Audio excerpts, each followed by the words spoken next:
Thank you for the opportunity to talk as a medical doctor about abortion, particularly the abortion bill that is to be debated in the New South Wales Upper House.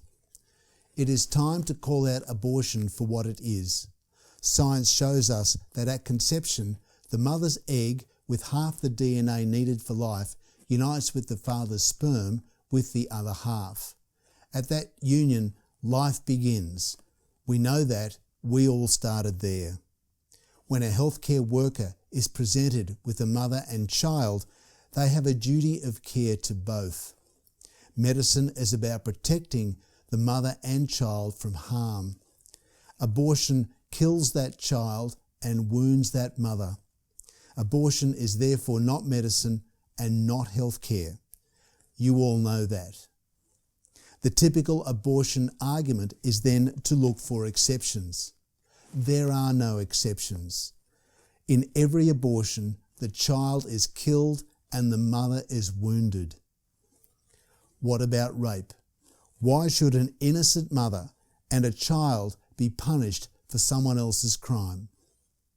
What about if the mother is carrying a sick child? Killing the sick child is not a cure. This is an admission that the disease has beaten us. It is the medicine of despair. That child who deserves care is killed. The argument then focuses on whether we preference the life of the mother or the child. These are the victims. Let's love them both. Let's call out the guilty. And who are the guilty? Firstly, the father. The father's role is to protect his family. By coercing his partner into abortion, he wounds her and kills his child. He fails the man test. Abortion has become the mother's duty to serve the selfish ends of male greed and lust, just reinforcing the patriarchy. So much for a woman's right. The relationship often ends right there when the mother realises this. Experience shows that abortion is a relationship stopper, not a fixer. Secondly, big pharma and corporates who push abortion. They make big money through the exploitation of these victims. Thirdly, the government. 4 million innocent and vulnerable Australians have been killed in the place they should be protected by their government.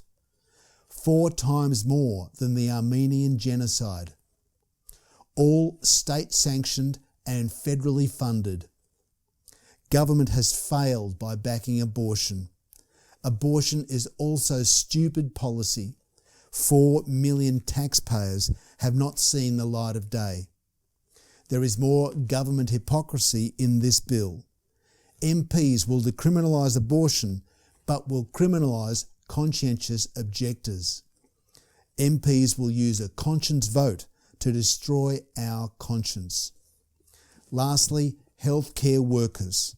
Abortion only happens because healthcare workers collaborate. They collaborate directly by referring, admitting, consenting, assisting and dispensing. Healthcare workers have been tricked into thinking this is their duty. Pharma and government have created a totalitarian state within the healthcare professions where workers are afraid to stand up for life for fear of losing their jobs. By collaborating, they kill and wound and even maim. No one is cured. How pathetic to have a career based on killing. This is an abuse of our training, of our patients, and leads to a loss of trust in our great health professions. Health workers, stop it. What is needed in the healthcare industry is a revolution to stop abortion. That is why this legislation specifically targets conscientious objectors. They will be the ones that, through solidarity with all, will carry the revolution to its completion. We will win as we have science and the truth on our side, that abortion is murder and not medicine, and you all know that. The sooner you join us, the sooner the revolution will happen, the sooner the carnage will stop. Have you had an abortion? We need you, especially if you have had a rough journey and are still suffering. Seek the healing you need by joining the Right to Life, and help us help others to avoid what you have been through. Have you encouraged, coerced, or facilitated an abortion, perhaps even as a healthcare worker? Seek forgiveness through action. Join the Right to Life. Donate generously to this cause. Help us in the revolution of charity that will remove abortion from healthcare once and for all. Don't collaborate in death, but cooperate in life, dispensing true healthcare. Put the lives of others first.